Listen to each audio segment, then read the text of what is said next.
స్వామివారిని స్వర్గాపవర్గ నిరపేక్ష నిజాంతరంగా కల్పాగమా కలనయా కులతాం లభంతే శ్రీవేంకటాచలపతే తవ సుప్రభాతం అంటారు.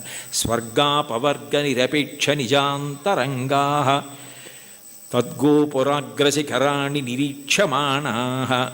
స్వర్గము అపవర్గము, ఉత్తమలోక ప్రాప్తి, మోక్షము ఏమిస్తున్నా కూడాట వెళ్ళిపోతూ వెళ్ళిపోతూ ఆనందనిలయ విమానం చూసి అవన్నీ మా కొద్ది ఇక్కడ ఉంటామంటారట.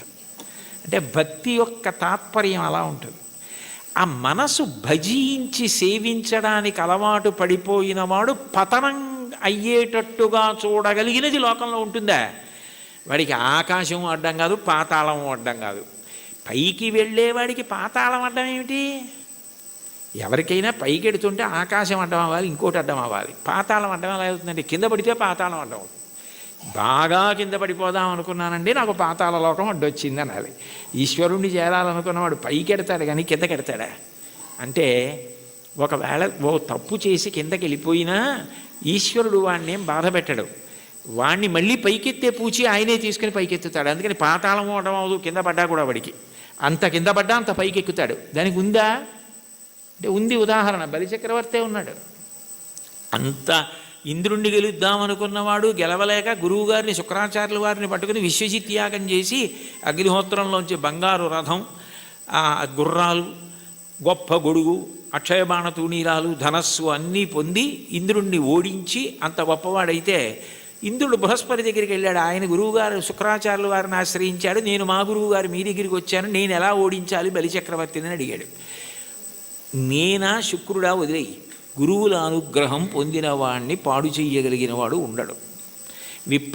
బలమునవానికి వృద్ధి వచ్చే గురువుగారి మాటల వల్ల వృద్ధిలోకి వచ్చాడు. వారి పాటింపకిక మీద వాడి చెడును. ఒకనాడు గురువుగారి మాట వినడవు, అప్పుడు పాడైపోతాడు. అప్పటి వరకు నువ్వు ఎదురు చూడంతే. గురువుగారి మాట వినకుండా ఎప్పుడు ఉంటాడో అప్పటి వరకు ఎదురు చూస్తూ ఉండన్నాడు. గురువుగారి మాట వినకుండా చేయగలిగిన వాడెవరు? ఆ తెలివితేటలు ఒక్క విష్ణువే. అందుకే ఆయన వామనమూర్తిగా వచ్చాడు. వచ్చి 3 అడుగులు చాలన్నాడు. 3 అడుగులు ఏమిట్రా బాబు, నేను మహారాజుని, నువ్వు ఏమైనా అడుగు, గొడుగు, ఆఖరికి నీకు నేను ఏవైనా పెద్ద పెద్దవి ఇస్తాను తప్ప ఇది ఎక్కడి ప్రారంధం, నువ్వేమో 3 అడుగుల నేల ఇమ్మంటా ఏమిటి? 3 అడుగుల నేల అడక్కు, ఇంకేమైనా అడుగు, ఇంకేమైనా అడిగని పాపం ఎన్ని అడిగాడు. వరచేలములో, మాడలో, ఫలములో, వన్యంబులో, గోవులో, హరులో, రత్నములో, రథములో, వివృష్ణాన్నమో, కన్యలో, కరులో, కాంచనమో, నికేతనములో, భూములో, ధరణీఖండమో కాక ఏమడిగేదో ధాత్రి సురేంద్రోత్తమ, ఏం కావాలో అడుగన్నాడు. అబ్బెబ్బే ఒంటివాడ నాకు 1-2 అడుగుల మేరయిమ్ము సొమ్ము మేరయొల్ల కోర్కె తీర బ్రహ్మ కూకటి ముట్టెద దానకుతుక సాంద్ర దానవేంద్ర, నేను ఒంటివాడిని, నాకు 1-2 3 అడుగులు అన్నాడు. 2 అడుగులతో భూమి ఆకాశాలు కొలిచి 1 అడుగు బలిచక్రవర్తి తల మీద పెడతాడు. 1-2 అన్నాడు, 3 అడుగులు అనలేదు. ఇమ్మన్నాడు, ఇస్తానన్నాడు. ఇస్తానంటే శుక్రాచార్యులు వారు పరిగెత్తుకొచ్చారు. ఒరే నాయన, వచ్చినవాడు విష్ణువురా, ఇవ్వకు పాడైపోతామన్నారు. విష్ణువు అయితే మాత్రం నాకు పట్టిన గొప్పతనం ఎవరికి పట్టింది? ఆదిన్ శ్రీసతి కొప్పుపై తనువుపై అంశోత్తరీయంబుపై పాదాబ్జంబులపై కపోలతటిపై పాలిండ్లపై నూత్న మర్యాదంచెందు కరంబు క్రిందగుట ఆపైనా కరంబుంట మేల్ కాదే రజ్యము గిజ్యమున్ సతతమే కాయంబు నా పాయమే. అందరికీ అన్నీ ఇచ్చే లక్ష్మీపతి, లక్ష్మీదేవి ఒంటి మీద చెయ్యేస్తే ఆవిడ అబ్బాని పొంగిపోయేటటువంటి చెయ్యి కింద అవడమా, పైన నేను చెయ్యి పెట్టి ఇవ్వడమా? ఇది చాలు, పోతే పోని అన్నాడు. గురువుగారి మాట తిరస్కరించాడు. పోయింది రాజ్యం అంతా. 3వ అడుగు ఎక్కన పెట్టనన్నాడు. నా సునృతంబుగా నినుడువదు నా జిహ్వ బొంకజాల నాకు బొంకు లేదు, నీ తృతీయ పదము నిజము నా శిరమున నెలవు చేసి పెట్టు ఈశ్వరా అన్నాడు. నేను అబద్ధం అన్నాయా, 3వ అడుగు ఇక్కడ పెట్టేయి అన్నాడు. పాతాళానికి తొక్కేశాడు. అంటే పడిపోయాడా? ఏదైనా పోగొట్టుకున్నాడు కానీ మాట తప్పకుండా భక్తితో అలాగే నిలబడ్డాడు. ఆ భక్తికి ఆయన ఏం చేశాడు?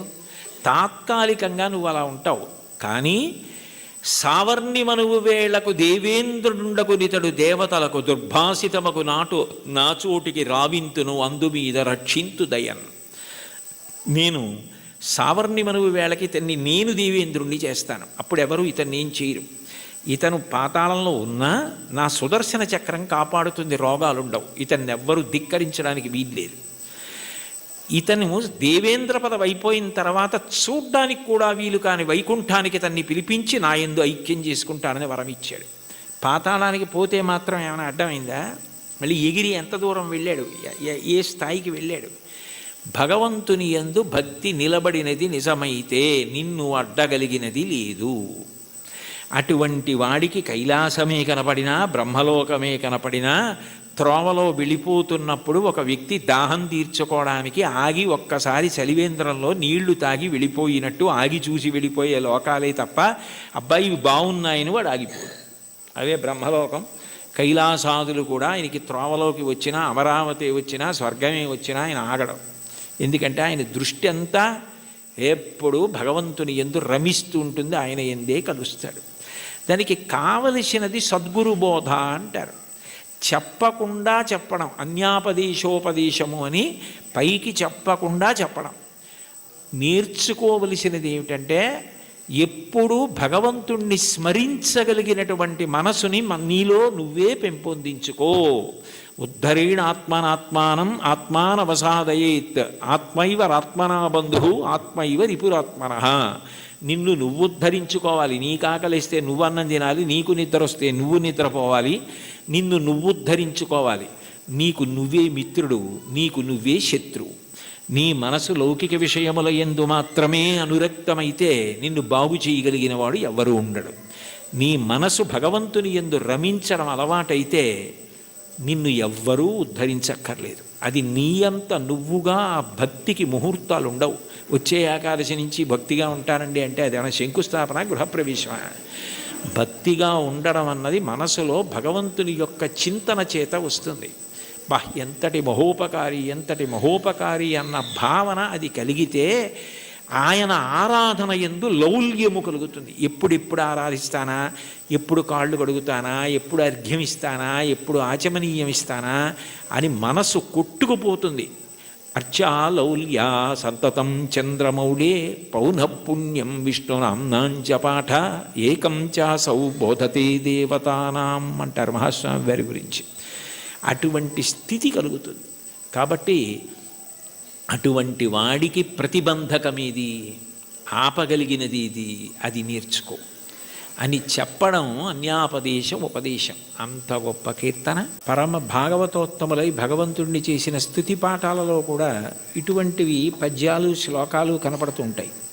ఈ కీర్తనకి సంబంధించినంత వరకు ఎదురుగుండా ఉన్నటువంటి వెంకటేశ్వరుణ్ణి, తిరుమలలో విరాజమానుడైన వెంకటేశ్వర స్వామి వారి ఎదుట నిలబడి, అది కేవలం ప్రతిమ అన్న భావన కాకుండా ఆయన వెంకటేశ్వరుడే, ఆయన సాక్షాత్తు శ్రీమన్నారాయణుడే అన్న భావనతో అన్నమాచార్యుల వారు మాట్లాడుతున్నటువంటి కీర్తన. అంటే యద్భావం తద్భవతి. అసలు ముందు మనం ఆరాధన చేసే మూర్తి అది విగ్రహం కాదు, అది పరమాత్మ అన్న భావన మనకుంటే పరమాత్మగానే ప్రతిస్పందిస్తాడు. వెంకటేశ్వరుణ్ణి దర్శించినటువంటి అన్నమాచార్యుల వారు ఆయన సాక్షాత్ శ్రీ మహావిష్ణువే అన్న ఉద్దేశ్యంతో ఆయనతో మాట్లాడుతున్న కీర్తన. అందుకే నేను నువ్వు నన్ను చూచి నువ్వు అన్న మాటలతో ఆయనతో మాట్లాడుతున్న సంబోధనతో ప్రారంభమైంది. అందులో అంటారు, నన్ను చూచి హరి నువ్వు నవ్వకుండేవా. నన్ను చూసి నువ్వు నవ్వకుండా ఉండలేవు, నాకు అర్థమైంది.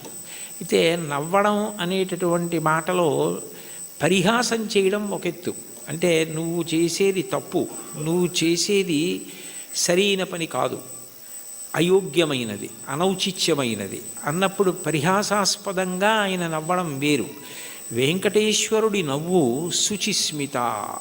రామాయణంలో అంటారే, తృణమంతరథ కృత్వా ప్రత్యువాచ శుచిస్మిత అంటారు.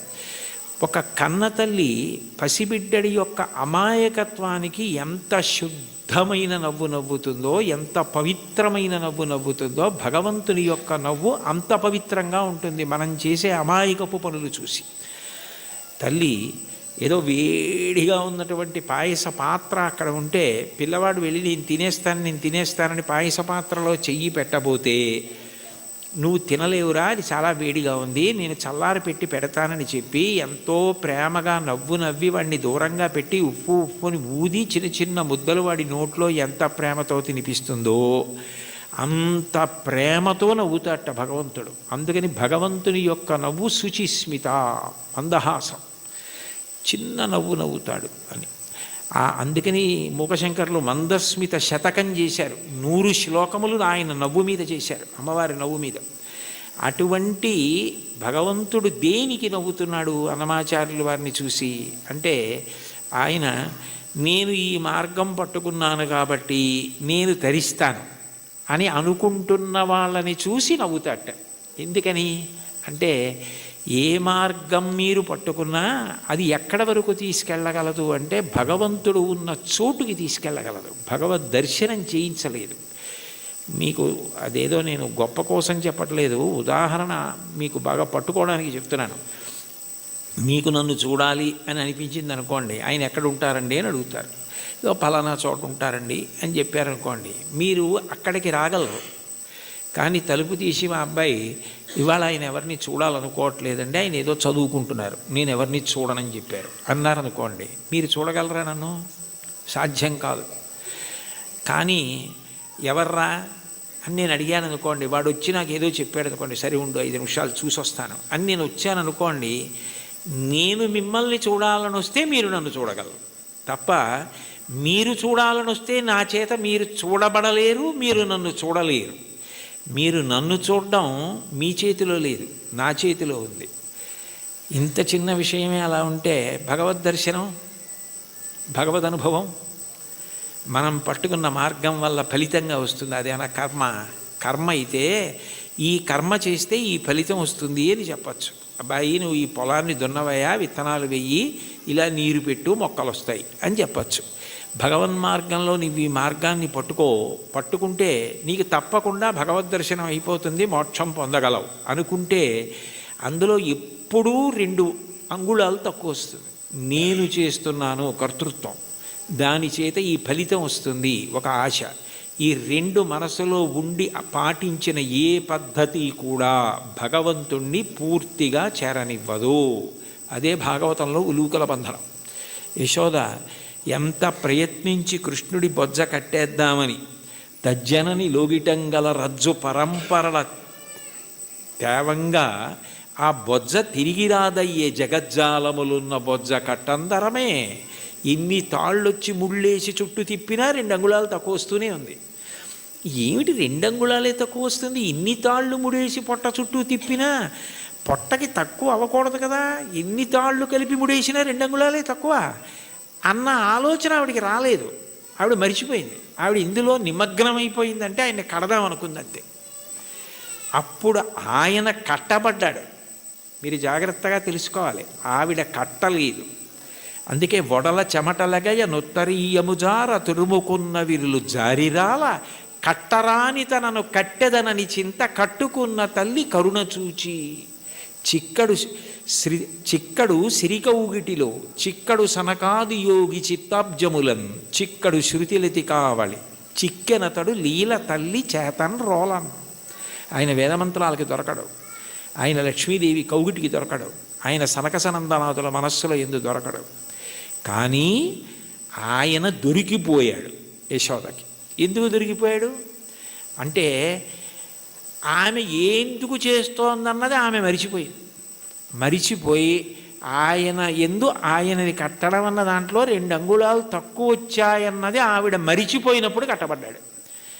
నేను ఇది చేస్తున్నాను, ఈ మార్గం పట్టుకున్నాను, దీని వలన ఇది కలుగుతుందని నువ్వు మరిచిపోయి ఆనందంతో అది చేసినప్పుడు ఆయన నీ చేత బంధింపబడతాడు. అదే మహాభారతంలో సహదేవుడు కట్టడం, అదే భాగవతంలో యశోద కట్టడం. అది లేనప్పుడు నేను ఒకటి పట్టుకుని ఇదిగో ఇది చేసుకొచ్చేస్తున్నాను కాబట్టి నీ దగ్గరికి వచ్చేస్తున్నాను, నువ్వు నాకు వశపడిపోతావంటే నేను గొప్ప ఆయన గొప్ప? అప్పుడు దానికి ఒక పాఠ్య ప్రణాళిక ఉంది, ఇలా చేసేస్తే ఆయన దొరికిపోతాడని. అలా ఎక్కడుంది స్వామి? అలా ఉందా అని చెప్పడానికి మనసుకు గోచరమా, మాటలకు గోచరమా? మనసుకి నువ్వు దొరికిపోతావా? ఎలా దొరికిపోతావు? పటకార అంటారు లోకంలో. పటకార అంటే కింద మరుగుపాల గిన్నె ఉంటుంది, పైన నా చేత్తో పట్టుకుంటే పటకార ఏం చేస్తుంది? మరుగుపాల గిన్నెని పట్టుకుంటుంది. నేను గట్టిగా పట్టుకుని పక్కన దింపేస్తాను మరుగుపాల గిన్నెని. ఆ మరుగుపాల గిన్నెని పట్టుకున్న పటకార నేనే పట్టుకుంటున్నాను మరుగుపాలని. అనుకుంది అనుకోండి, నేను పైన పట్టుకోవడం మానేశాను అనుకోండి, పట్టుకోగలదా? నేను పట్టుకుంటుంది కాబట్టి దాని పేరు పటకారని పేరు. ఈశ్వరుడి యొక్క చైతన్యము పడితే మనసు పనిచేస్తుంది. అసలు ఈశ్వర చైతన్యం పడకుండా మనసు ఎలా పనిచేస్తుంది? సంకల్ప వికల్పములు ఎక్కడి నుంచి వస్తాయి? నానాఛిద్రఘటోదర స్థిత మహాదీప ప్రభాభాస్వరం జ్ఞానం యస్యతు చక్షురాదికరణ ద్వారా బహిస్పందతే జానామీతి తమైవ భాంతమనుభాచ్యే తత్సమస్తం జగత్ తస్మై శ్రీ గురుమూర్తయే నమ ఇదం శ్రీ దక్షిణామూర్తయే అంటారు దక్షిణామూర్తి అష్టకంలో. మనసు మాత్రం ఆయన ప్రభావం, వాక్కు ఆయన ఇచ్చినది. నేను ఇప్పుడు దీనికి ఇలా వ్యాఖ్యానం చేయాలంటే నేను ఎన్ని రోజులు చదువుకురాను దాన్ని? ఇక్కడ ఉన్న సమయాన్ని బట్టి ఏదో చెప్పాలంతే.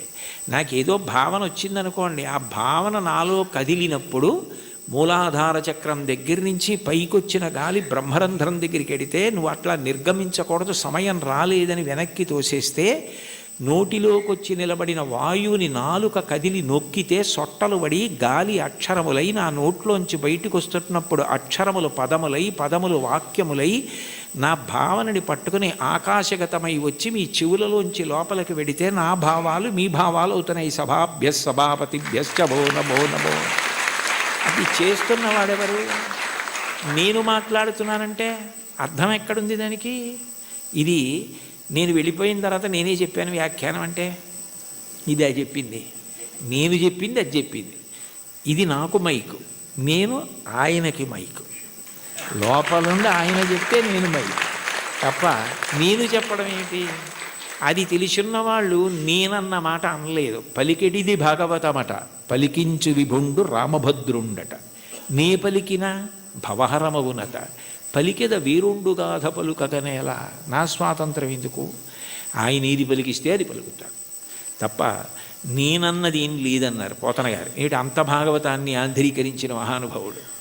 కాబట్టి దీనికి ఇది మార్గం అన్నది ఎక్కడుంది అసలు? ఈ మాటల చేత ఆయన వశపడిపోతాడు. నేను ఇన్ని ప్రవచనాలు చేశాను కాబట్టి నేను ఖచ్చితంగా భగవంతుణ్ణి చేరిపోతాను అని ఎట్లా చెప్తావు? ఆయన అనుగ్రహం నీ చేత మాట్లాడించింది. నీవు మాట్లాడడంలో నిన్ను నువ్వు మరిచిపోతే, మాట్లాడడం నీ నిప్పి మరిచిపోవడానికి, నీ బాధ మరిచిపోవడానికి కూడా కారణమైపోతాయి. నిజంగా నీకేదో నొప్పిగా ఉంది, అయినా మాట్లాడడంలో నువ్వు ఆ నొప్పి మరిచిపోతున్నావు అంటే అన్నీ మరిచిపోవడానికి నీకున్నది సాధనం అయిపోతాయి. అప్పుడు ఈశ్వరుడు వశపడతాడు తప్ప ఇది నాకు మార్గము, దీనికి ఇది ప్రయోజనము అని అనుకున్నంతకాలం నువ్వు వశపడతావా స్వామి? అంత అమాయకుడివా? అది సాధ్యమా? అంటే ఆ మైమరుపు రావాలి. అందుకే మీరు చూడండి, తన్మయుడైపోయాడండి అంటారు. తన్మయుడైపోయాడండి అన్న మాటకు అర్థం ఏమిటి? తత్ యందు మయమైపోయాడు. యాండే మరి దొంగ మీ జేబులోంచి డబ్బులు తీసేస్తుంటే మీకు తెలియలేదా అన్నారనుకోండి, ఆ శోభారాజు గారు కీర్తన పాడుతున్నారండి, దాంట్లో తన్మయం అయిపోయానంటాడు. అంటే మనసంతా ఆవిడ కీర్తన యందు మగ్నం అయిపోయింది. దొంగ జేబులో చేయి పెట్టడం కానీ డబ్బులు తీయడం కానీ తెలియలేదు. చర్మానికి స్పర్శ ఉండదా? ఉంది. కానీ ఎందుకు తెలుసుకోలేకపోయింది? అంటే మనసు పాట యందు తన్మయం అయిపోయింది.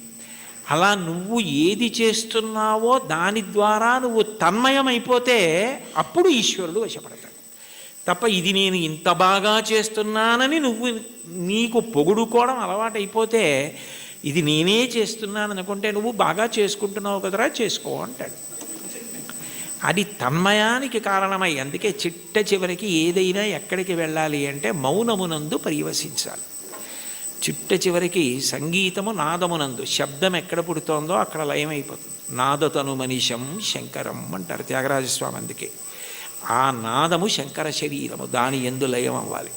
ఇక్కడ ఉన్నారు కదా మంజు భార్గవి గారు, శంకరాభరణంలో ఆయన ఏదో ఉరిమి ఉరుములు మెరిసే మెరుపుల చిరుచిరు నవ్వులు కాబోలు, సరిసరి నటనలు కాబోలు అని పరవశాన శిరసూగంగా ధరకు జారెన శివగంగ నాగానలహరి నువ్వు మునుగంగా అని పరవశించిన పరమశివుడు తల కిందకి జింపి చూస్తేట గంగ కింద పడి ఈయన తడిసిపోయేట, ఈయన గానలహరిలో ఆయన మురిగిపోయేట. అప్పుడు ఒక్క క్షణం ఆగిపోయాడు అనుకోండి, అప్పుడు నాదోపాసన చేసిన వాడను నీవాడను నేనైతే. అది నాదమునందు ఉపాసన. మౌనమునందు వెళ్ళిపోవాలి. శ్రీశైల శృంగకుహరేషు కదోపలప్స్యే గాత్రం యదామలతా పరివేష్టయంతి కర్ణే యదాహ విరచయంతి ఖగాశ్చ నీడాస్. అప్పుడు వీడు కదలడు అని నమ్మకం వచ్చి తీగలు చుట్టుకుంటాయి. వీడు కదలడు అని నమ్మకం వచ్చి పక్షి చెవుల్లో పుల్లలు పెట్టి గూడు పెడుతుంది. వీడు కదలడు అని నమ్మి పక్షులు వాసం చేసి గుడ్లు పెట్టి పొదిగి అరుస్తాయి. అయినా కదలడు. ఎందుకనంటే తన్మయుడై ఉన్నాడు. అది సమాధి స్థితి. ఆ స్థితికి వెళ్ళినవాడు అనుభవిస్తున్నాడు ఈశ్వరుణ్ణి. వాడు జీవన్ముక్తుడవుతున్నాడు. వాడి శరీరము పడిపోయినప్పుడు విదేహమోక్షాన్ని పొందాడు. శరీరం పోయింది, ఇంకా అంతటా పరివ్యాత్మమైన ఆత్మ అయ్యాడు. ఆ తన్మయావస్థ పొందడానికి ఇది సోపానము కావాలి తప్ప ఇది నాకున్న ప్రజ్ఞాని నాకు నేను 10 మాటలు మిడిసిపడడానికి కారణమైనంత కాలము ఈశ్వర నిన్ను చేరడానికి ఎట్లా హేతు అవుతుంది? నువ్వు నవ్వవా నన్ను చూసి? హయ్యపిచ్చాడా అని అమాయకుడైన బిడ్డను చూసి తల్లి నవ్వినట్టు నవ్వుతాడు. అయితే ఏ తల్లి నవ్విందో ఆ తల్లే పాయసం పడితే నవ్విన పరమాత్మ ఏం చేస్తాడు? తద్దోషాన్ని దిద్దుతాడు. ఇది నీ ఎందు పోవడానికి నేను దిద్దుతానంటాడు. అందుకని గురు రూపంలో ఆయనే వచ్చి దీన్ని నువ్వు ఇట్లా వాడుకో, ఇది నీకు దీనికి కారణం కావాలి అని ఆ తన్మయావస్థని కల్పిస్తాడు. అది భగవంతుణ్ణి చేరడానికి కారణమవుతుంది. అందుకని చరణాల్లో అంటున్నారు, ఇది ఈశ్వరుడు ఉన్న చోటని నేను ఎట్లా తెలుసుకోగలను? అంతటా ఉన్నాడు, ఇందుగలడందులేడని సందేహములతో చక్రి సర్వోపగతుండెందెందు వెదకి చూచిన అందందే కలడు దానవగ్రణి వింటే. ఇక్కడ ఉన్నవాడిని అయితే చూడగలను, అంతటా ఉన్నాడంటే ఎలా చూస్తాను? ఆ జ్ఞానము కలగాలి. ఆ జ్ఞానం ఎవరివ్వాలి? ఆయన ఇవ్వాలి. కాబట్టి ఉన్న చోటెరుగుదునా ఓయి అంటే పలికేవా? అతిశయం మనసులో ఉండిపోతే ఓయి అని పిలిస్తే నువ్వు పలుకుతావా? సాధ్యమా? నేనేమైనా ఒక గదిలోంచి ఒక గదిలోకి వెళ్ళిపోయినట్టు నీ దగ్గరికి పరమపదానికి వచ్చి వెళ్ళిపోగలిగినంత సమర్థున్నా? నా వల్ల సాధ్యం అవుతుందా?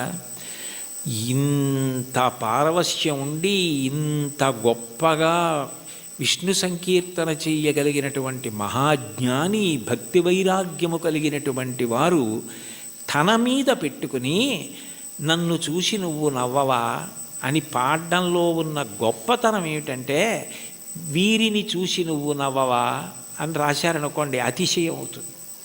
అందుకని నిజానికి ఆ హేయ గుణములు లేకపోయినా తన యందు ఆరోపించుకోవడం పరమ భక్తికి తార్కాణం. అది భక్తి యొక్క చరమస్థితి. భక్తిలో ఏమవుతుందంటే ఆ అపార వినయం వస్తుంది. నేనెంతటి వాడిని, నా యందు ఏది ఉన్నది ఈశ్వర విభూతి తప్ప. యద్యద్విభూతిమత్సత్వం శ్రీమదుర్జితమేవ వా తత్తదేవావగచ్చస్త్వం మమ తేజోంశ సంభవం. నా యందు ఏ తేజస్సున్నా అది ఈశ్వరుడి అనుగ్రహం. ఆయన తేజస్సు తప్ప నాది కాదు. ఆయన ఉపసంహారం చేస్తే ఎంతసేపు? ఆయన అనుగ్రహించాడు కాబట్టి నడుస్తోంది అన్న వినయం ఎక్కడుంటుందో అక్కడ అనుగ్రహం ఉంటుంది. అందుకే మీరు చూడండి, మహాత్ములైన వారెవ్వరూ ఈ వినయం తప్పరు. అంతటి మహానుభావుడు శంకరాచార్యులు వారు పశుమాం సర్వజ్ఞ ప్రథిత కృపయా పాలయ విభో అన్నారు. నేను పశువుని, నువ్వు పశుపతివి అన్నారు. అవినయమపనయ విష్ణోహో అన్నారు షట్పదీ స్తోత్రంలో. నాకు అవినయాన్ని తీసి వినయాన్ని కటాక్షించు స్వామి అన్నారు. భాగవతోత్తముల యొక్క గొప్ప గుణం ఏమిటంటే ఎప్పుడు వారు ఇది నాది అన్న భావన పొందరు. వారికి అన్నింటికన్నా చదవడానికి భయమైంది ఏమైనా ఉంటే ఏంటంటే సన్మానపత్రం.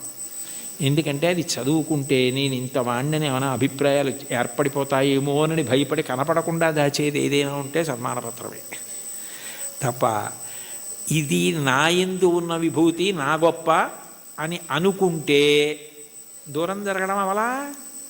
అది ఆయన నన్ను లాక్కోవడానికి కట్టుకున్న తాడు. ఆయన తాడు కట్టి నన్ను లాక్కుంటున్నాడు. అంటే రాగస్వరూప పాశాఢ్య, ఈ రాగము తీసి ఆవిడ భక్తిపాశం వేసి తన దగ్గరికి లాక్కుంటోంది. నాకే ఉంది? ఏమీ లేదు. నేనేం పెద్ద చదువుకోలేదు, మహావిద్వాంసుణ్ణి గాను, సమస్త శాస్త్రములు తెలిసున్నవాణ్ణి గాను. అయినా వీడెలా తరించాలి? అందుకని వీడికి ఏదో 4 మాటలు మాట్లాడడం అన్న లక్షణాన్ని ఇస్తే తగుదునమ్మా అని బయలుదేరుతాడు. ఏదో 1 గంటన్నర మాట్లాడతాడు. ఇది అడ్డు పెట్టి నా దగ్గరికి లాక్కుంటానని ఆయనే ఆ పాశం వేసి తన దగ్గరికి లాక్కుంటున్నాడు. ఇదంతా నాదే అంటే నేను మాట్లాడకపోతే ఈ మైక్ ఎంతో, ఆయన మాట్లాడకపోతే నేను అంతే. అది తెలుసుకుంటే చాలు. ఆ వినయాన్ని ప్రతిపాదించి ఈశ్వరుణ్ణి చేరడానికి మార్గములు కావు. ఏ మార్గము పట్టినా ఆ మార్గము ద్వారా నువ్వు కాదు కర్తృత్వంతో చేరేది. ప్రీతి పొంది ఈశ్వరుడు ఆపుకోవాలి, ప్రీతి పొంది ఈశ్వరుడు కలుపుకోవాలని గుర్తుపెట్టుకో, వినయాన్ని నిలబెట్టుకో. అది తాత్పర్యం కీర్తనకి. చాలు. ఏకశబ్ద సమ్యజ్ఞాత సృష్టప్రయుక్త స్వర్గే లోకే కామదుగ్భవతి.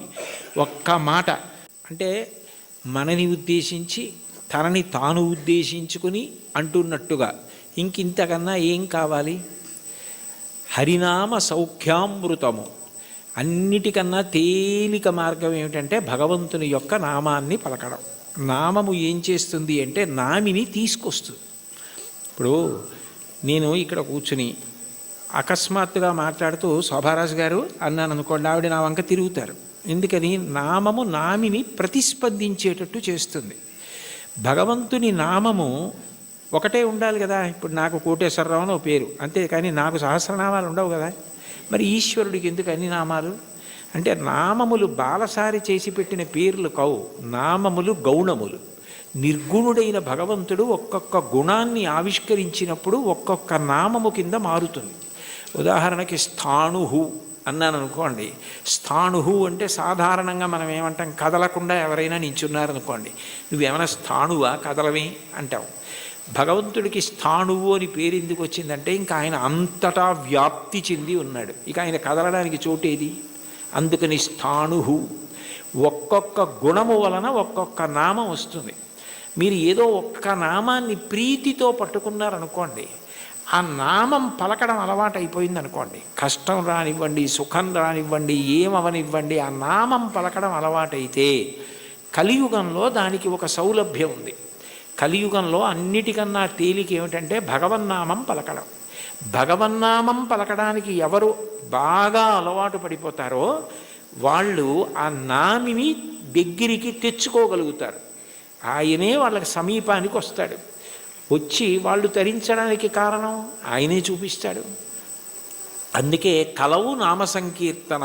కలియుగంలో భగవంతుని నామం పట్టుకోవడం కన్నా తేలిక మార్గము వేరొకటి లేదు. నాకు మంత్రం రాదు, తంత్రం రాదు, యజ్ఞం రాదు, యాగం రాదు, రాని వాటి గురించి విచారించకు. ఏదో ఒక నామం పలకగలవు కదా, శివ అనగలవు, రామ అనగలవు, ఆ నామం పట్టుకో చాలు. అది ఒక్కటి పట్టుకుంటే అది రెండు ప్రయోజనములు చేస్తుంది. ఒకటి, నువ్వు చేసిన పాపములు ఏవి నిన్ను ఈశ్వరుణ్ణి చేరకుండా ప్రతిబంధకంగా నిలబడతాయనుకుంటున్నావో వాటిని తీసేస్తుంది. రెండు, ఎవరిని నువ్వు చేరాలనుకుంటున్నావో వాడిని నువ్వు ప్రయత్నపూర్వకంగా చేరడం కాదు, వాడొచ్చి నీ దగ్గర నిలబడి వాడు నిన్ను పొందేటట్టు చేస్తుంది. ఎంత తేలికైంది! అందుకే నామస్మరణ ధన్యోపాయం నహి పశ్యామో భవతరణే. కలియుగంలో ఇంకా నామస్మరణ కన్నా భవతరణానికి, సంసార సముద్రమును దాటడానికి మార్గము లేదు. భాగవతంలో అంటారు, నామము ఎంత తేలిక అంటే బిడ్డ పేరు పెట్టి పిలిచిననైన విశ్రామ కేళినైన మిగుల గేలినైన పద్య గజ్జ గీత భావార్థములనైన కమలనయను తలుప కలుషహరము. మీరు బిడ్డకి పేరు పెట్టుకుని ఏ చక్రి అని పేరు పెట్టుకున్నారు, శౌరి అని పేరు పెట్టుకున్నారు, శౌరి శౌరి శౌరి శౌరి అని పేరు అదే పనిగా బిడ్డ పేరు పెట్టి పిలిచినా అది భగవంతుణ్ణి పిలిచినట్టే ఆయన లెక్కలోకి తీసుకుంటాడు. అందుకే కదా అజామీలుడు మోక్షాన్ని పొందాడు. కాబట్టి బిడ్డ పేరు పెట్టి పిలిచిననైన విశ్రామ కేళినైన, ఆడుకుంటూ భగవంతుడి పేర్లు కొన్ని అవతల వాళ్ళు పెట్టుకుని యువతల వాళ్ళు పెట్టుకుని ఆడుకుంటూ పిలుచుకున్నా సరే భగవంతుడు దాన్ని తన నామం ఉచ్చరించడం కానీ స్వీకరిస్తాడు. విశ్రామ కేళినైన పద్య గజ్జ గీత భావార్థములనైన, ఓ పద్యం ద్వారానో గీతం ద్వారానో అర్థం ద్వారానో మీరు హరినామం, భగవన్నామం, శివనామం, ఏదో భగవన్నామాన్ని పట్టుకున్నారనుకోండి, ఆ నామము చాలు తరింపజేస్తుంది. అది మిమ్మల్ని గట్టెక్కించేస్తుంది. అందుకే అంతకన్నా గొప్పది లేదు, అంతకన్నా మీకున్న ప్రతిబంధకాల్ని తీసేసేది లేదు.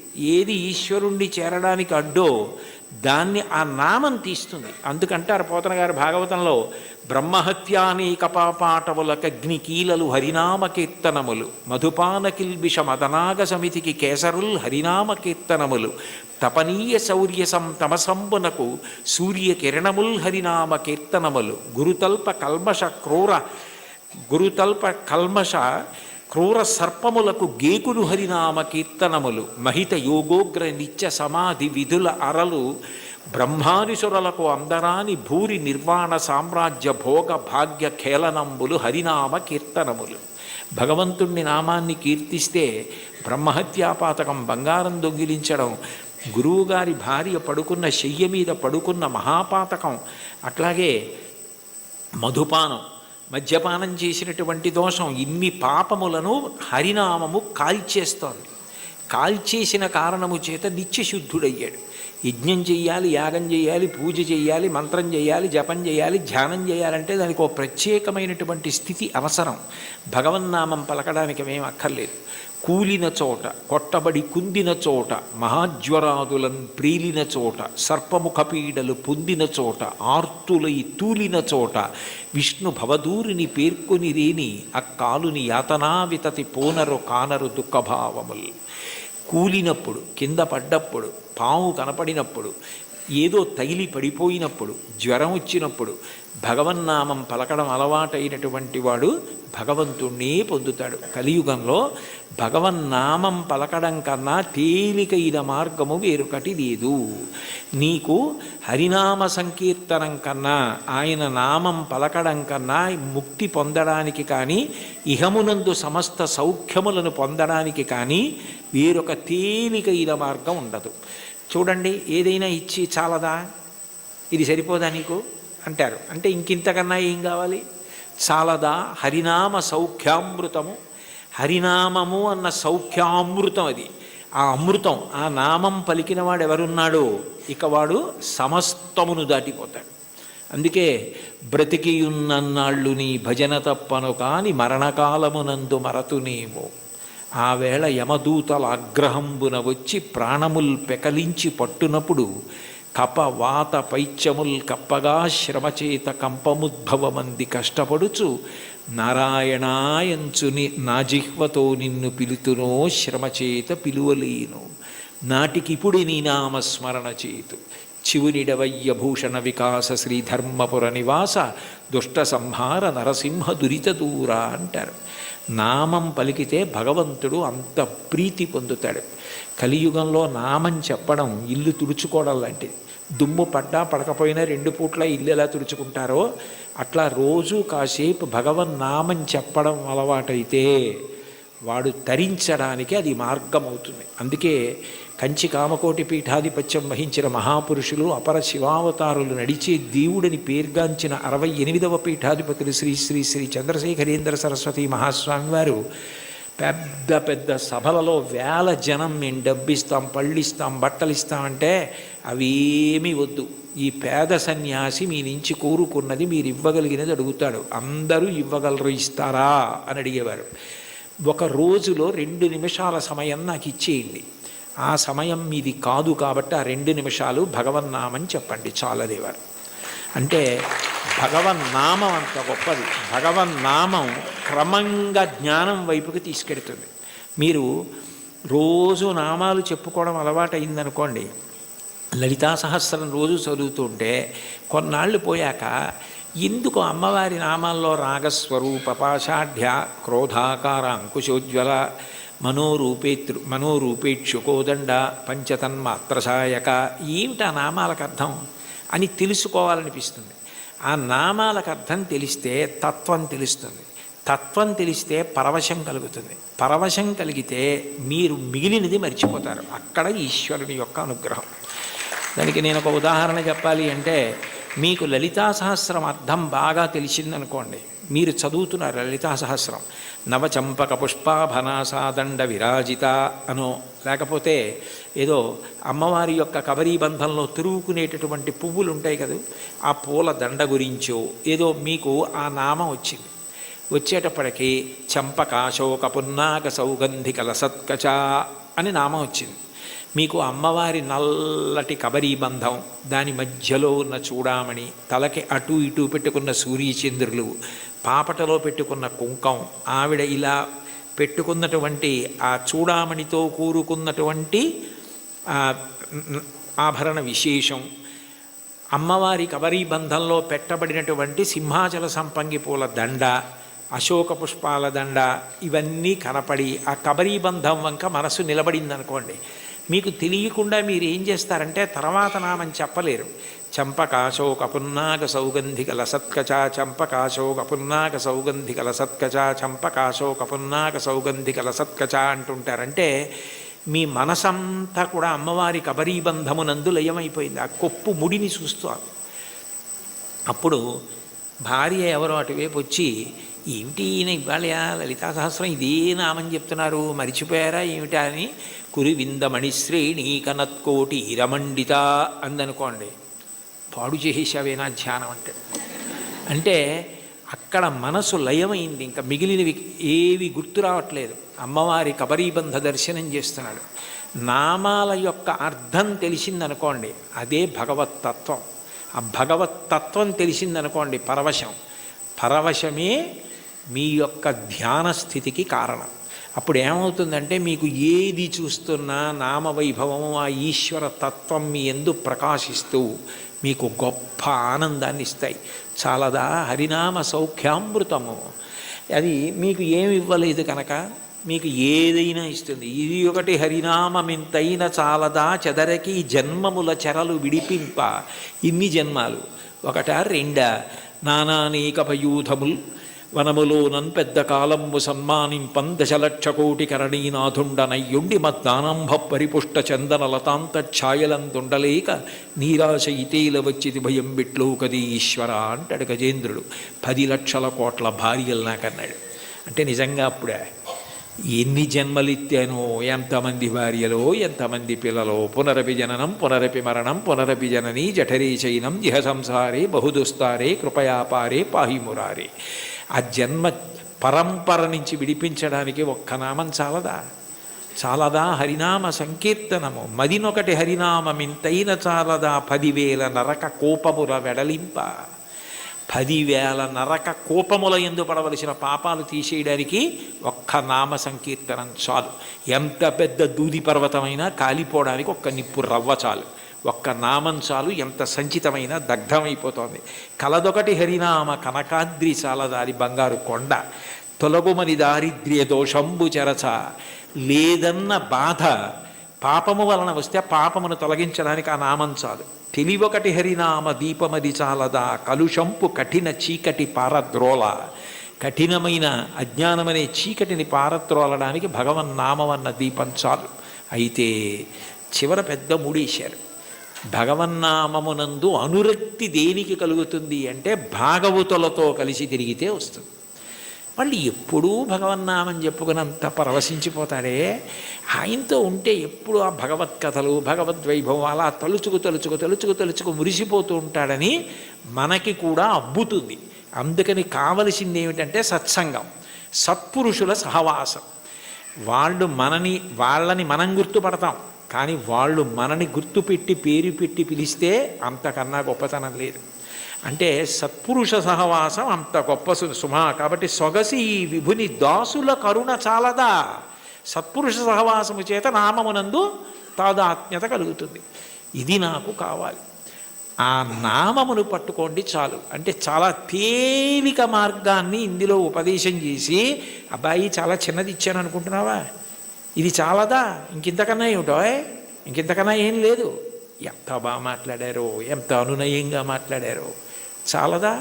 అన్నమాచార్యుల వారి వంటి వాగ్గేయకారులు ఈశ్వర కటాక్షం చేత పొందిన విద్య, వారికి తెలియని సంప్రదాయం, వారికి తెలియని పురాణ సంబంధమైన విషయాలు, వారికి తెలియని ఆరాధన రహస్యాలు ఉండే అవకాశం ఉండదు. అందుకే వారు ఏ ప్రధాన భావనతో ఒక కీర్తనని రచన చేయడం ప్రారంభం చేశారో దానికి సంబంధించిన విషయాన్ని సమగ్రంగా కీర్తనలో ప్రతిపాదించగలుగుతారు. మీరు ఈ కీర్తనని పరిశీలిస్తే ఆయన కొండలలో నెలకొన్న కోనేటి రాయడువాడు అని ప్రారంభం చేశారు. శ్రీ వెంకటేశ్వరుడు కొండలలో నెలకొన్నాడు, 7 కొండలలో ఉన్నాడు అన్న విషయం అందరికీ తెలుసున్న విషయం. అయితే యథార్థానికి భగవంతుడు కొండ మీద ఉండడానికి ప్రధాన కారణం ఏమిటంటే, కొండ మీద ఉన్న దేవుణ్ణి తెలుసుకోవాలంటే కొండ ఎక్కాలి. 84 లక్షల జీవరాశులలో చాలా జీవరాశులు భూమికి అడ్డంగా వెన్నుపాము ఉండేటట్టు పుట్టి అడ్డంగానే వెన్నుపాము పెరిగేటట్టుగా బ్రతుకుతాయి. మనిషి ఒక్కడు భూమికి అడ్డంగా పుట్టి నిలువుగా పెరుగుతాడు. అంటే మనిషి ఒక్కడే ఊర్ధ్వముఖ చలనం చేసి భగవంతుణ్ణి తెలుసుకోగలడు. కొండలలో నెలకొన్నవాడు అన్న మాటకు అర్థం ఏమిటంటే, నువ్వు ఊర్ధ్వముఖ చలనం చేస్తే తెలుసుకోవడానికి అవకాశం ఇచ్చేటటువంటి వాడు. అందుకనే ఆయన ఆనంద నిలయ విమానమనందు ఉంటాడు. అసలు ఈశ్వరుడికి పర్యాయ పదం ఆనందం. కృష్ణుడి పేరు కూడా నిజానికి కృష్ అంటే నిరతిశయ ఆనంద ఘనము. అటువంటి ఆనంద స్వరూపమైన భగవంతుడు నీకు అనుభవంలోకి రావాలి అంటే నువ్వు ఊర్ధ్వముఖ చలనం చెయ్యాలి. ఆయన కోనేటి రాయడు. సర్వసాధారణంగా నదుల యొక్క తీరాలలో ఈశ్వర దేవాలయాలు ప్రతిష్ఠితమవుతూ ఉంటాయి. అక్కడ స్వయంభూగా వ్యక్తమవుతూ ఉంటాడు. కానీ వెంకటేశ్వరుడు మాత్రం స్వామి పుష్కరిణికి ఎనలేని ప్రాధాన్యతనిచ్చి దాని పేరే స్వామి పుష్కరిణి అయింది. శ్రీ వెంకటేశ్వర సుప్రభాతానికి సంబంధించి మనం ఇచ్చే మంగళహారతి శ్లోకాల్లో కూడా శ్రీవైకుంఠ విరక్తాయ స్వామి పుష్కరిణీ తటే రమయా రమమాణాయ వెంకటేశాయ మంగళం అంటాం. వైకుంఠమునందు విరక్తి చెంది స్వామి పుష్కరిణి తటమునందు నివసించుతున్నవాడా అని పిలుస్తారు.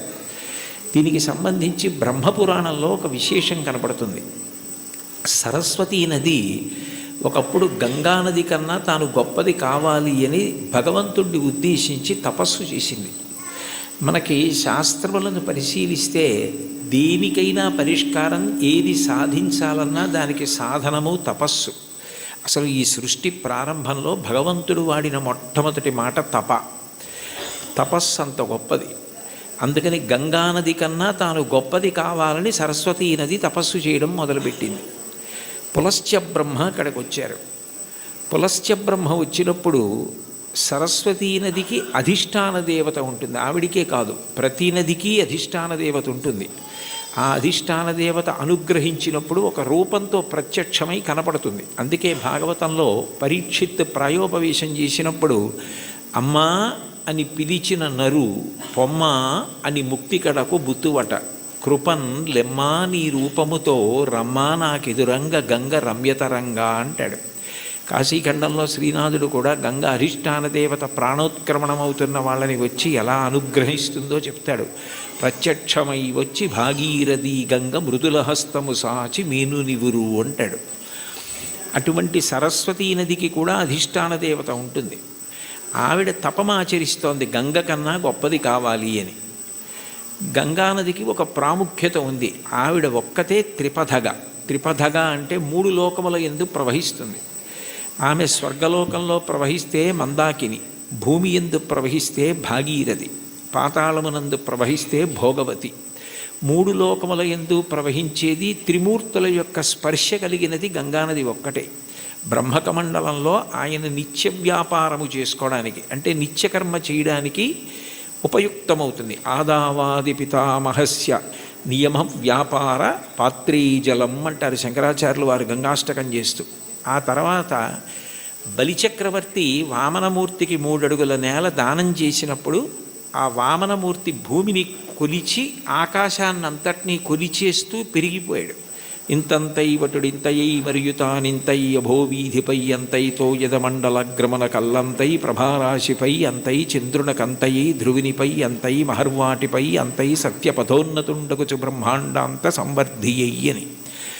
అలా పెరిగిపోతున్నప్పుడు ఆయన పాదం వస్తోంది. చూడండి, మీ పాదం మా ఇంట్లో పెట్టండి అంటారు. మీ పాదం మా ఇంట్లో పెట్టండి అంటే వాళ్ళ ఇంట్లో కూర్చుని పాదం జాపి వాళ్ళ ఇంట్లో పెడతాడా? కాదు, మీ పాదం మా ఇంట్లో పెట్టండి అంటే మీరు మా ఇంటికి రెండని. విష్ణుపాదం వస్తోంది అంటే విష్ణు వస్తున్నారని. విష్ణువెవరు? బ్రహ్మగారికి తండ్రి. అందుకని బ్రహ్మగారు గబగబా సత్యలోకంలోంచి బయటికి వచ్చి మా నాన్నగారి పాదం బయటకు వస్తోంది, కొడుకుగా మా నాన్నగారు వస్తున్నప్పుడు ఆయన కాళ్ళు కడగడం నా కర్తవ్యం అని తన పుట్టిల్లిద పొమ్మటంచునజుడుం తన్నాభిపంకీరుహంబు నిరీక్షించి నటించి ఉన్నత పదంబున్గాంచి తత్పాదశీచనముంచేస కమండలూదకములన్ చల్లించి తత్తోయముల్ వినువీధిన్ ప్రవహించే దేవనదిగా విశ్వాత్ము కీర్తి ప్రభన్ అంటారు. బ్రహ్మగారు విష్ణుపాదములు గడిగారు ఆ గంగాజలాలతో. తర్వాత భగీరథుడు తపస్సు చేస్తే గంగ పైనుంచి కింద పడుతున్నప్పుడు మధ్యలో పరమేశ్వరుడు దాన్ని పట్టాడు. భవాంగపతితంతోయం పవిత్రమితి పస్పృశు అంటారు రామాయణం బాలకాండలో. శివుడి యొక్క శరీరానికి అంతటికీ తగిలి గంగ ప్రవహించింది. ముగ్గురు మూర్తుల యొక్క స్పర్శని పొందింది. జహ్ను మహర్షి తాగి బయటికి వదిలిపెట్టారు. తస్మాత్ జహ్నుసుతా గంగా ప్రోచ్యతే జాహ్నవీతి చ అంటారు వాల్మీకి మహర్షి రామాయణంలో. జహ్నువు తాగి శరీరంలోంచి బయటికి వదిలిపెట్టారు కాబట్టి జాహ్నవి అయింది. ఋషి తీసుకొచ్చారు కాబట్టి ఋషి స్పర్శని పొందింది, అంటే జహ్నువు శరీరంలోంచి వచ్చింది. భగీరథుడు రాజర్షి, రాజు తీసుకొచ్చాడు కాబట్టి, ఒక ధర్మం కోసం తీసుకొచ్చాడు కాబట్టి అంత పవిత్రమూర్తి అయి సగరులను ఉద్ధరించింది. అంత గొప్పదైన గంగతో సరస్వతి పోటీ పడి తపస్సు చేసింది. ఆ సమయంలో పులస్త్య బ్రహ్మ వచ్చారు. పులస్త్య బ్రహ్మ అంటే రావణ బ్రహ్మకి తాతగారు. రావణ బ్రహ్మ తండ్రి విశ్వవసో బ్రహ్మ, విశ్వవసో బ్రహ్మ తండ్రి పులస్త్య బ్రహ్మ. పులస్త్య బ్రహ్మ బ్రహ్మమానసపుత్రుడు, అంటే తిన్నగా బ్రహ్మగారి యొక్క మనసులోంచి ఆవిర్భవించినటువంటి వాడు. అంత గొప్పవాడైన పులస్త్య బ్రహ్మ వస్తే సరస్వతీ నది తపస్సు చేస్తున్నాను కదా, ఇప్పుడు నేను లేవవలసిన అవసరం ఏముందని లేవలేదు, స్వాగతం పలకలేదు, అర్ఘ్యపాద్యాదులు ఇవ్వలేదు. ఎంత పూజలో ఉన్నా, ఎంత వ్రతంలో ఉన్నా, ఎంత గొప్ప కార్యం చేస్తున్నా మహాత్ములు వచ్చినప్పుడు లేచి నిలబడి అర్ఘ్యపాద్యాదులు ఇవ్వాలి. అలా ఇవ్వకపోతే పరమదోషం కలుగుతుంది. గజేంద్రమోక్షణ ఘట్టంలో కూడా ఇంద్రజుమ్న మహారాజు గారు అగస్త్యుడు వచ్చి లేచి నిలబడి నమస్కరించి అర్ఘ్యపాద్యాదులు ఇవ్వని కారణం చేతనే గజయోని ఎందు పుట్టవలసి వచ్చింది. ఒకనాడాంధ్రుపుడచ్యుతున్ మనములో నుహించుచున్ మౌనియై అకలంక స్థితియున్నచో కలచజుండచూటికిన్ వచ్చి లేవక పూజింపకయున్న మౌనికని నవ్యక్రోధుడై మూఢాలుబ్ధకిరీంద్రోత్తమ యోని పుట్టుమని శాపం విచ్చే భూవల్లభ అంటారు భాగవతం అష్టమ స్కంధంలో. మహాత్ములు వచ్చినప్పుడు వెంటనే లేచి నిలబడి నమస్కరించి అర్ఘ్యపాద్యాదులు ఇవ్వాలి. అలా ఇవ్వలేదు కాబట్టి అది కట్టి కుడిపేస్తుంది, చాలా పెద్ద పాపం అయిపోతుందన్న దయాహృదయంతో పులస్త్య బ్రహ్మ నువ్వు ఏ కోరికతో తపస్సు చేస్తున్నావో అది నీకు సిద్ధించకుండుగాక అని శపించాడు. ఆమె చాలా కిన్నురాలైంది. ఇంత గొప్ప కోరికతో నేను తపస్సు చేస్తున్నాను, ఈయన నా కోరిక తీరకూడదని శపించాడు అని బాధపడి ఈయన బ్రహ్మ యొక్క వంశంలో బ్రహ్మమానసపుత్రుడై వచ్చాడు. కొడుకు విశ్వవసో బ్రహ్మ. ఆ తర్వాత ఎంత గొప్పవాళ్ళు రావాలో ఈ వంశంలో. నీ వంశము రాక్షస వంశమైపోతుంది, బ్రహ్మకోవిదులు రారు, ఇక పైన రాక్షసులు పుడతారు నీ వంశంలో అని శపించింది. ఆయన చాలా బాధపడి నువ్వు నన్ను ఇట్లా శపించావు, ఆమె త్రిపథగ గంగ, ఆమెతో సమానం ఎట్లా కాగలవు, అందుకని నీ దోషము పోయేటట్టు దాని వలన నీకు ఇబ్బంది రాకుండా ఉండేటట్టు నువ్వు ఎటూ గంగతో సమానం కావడం సాధ్యం కాదు కాబట్టి నేను దానినే శాపవాక్కుగా వదిలే. కానీ నువ్వు నా పట్ల చాలా క్రౌర్యంతో ప్రవర్తించి నా వంశమే రాక్షస వంశం అవ్వాలని శపించావు, శాపావకాశం ఇమ్మన్నాడు.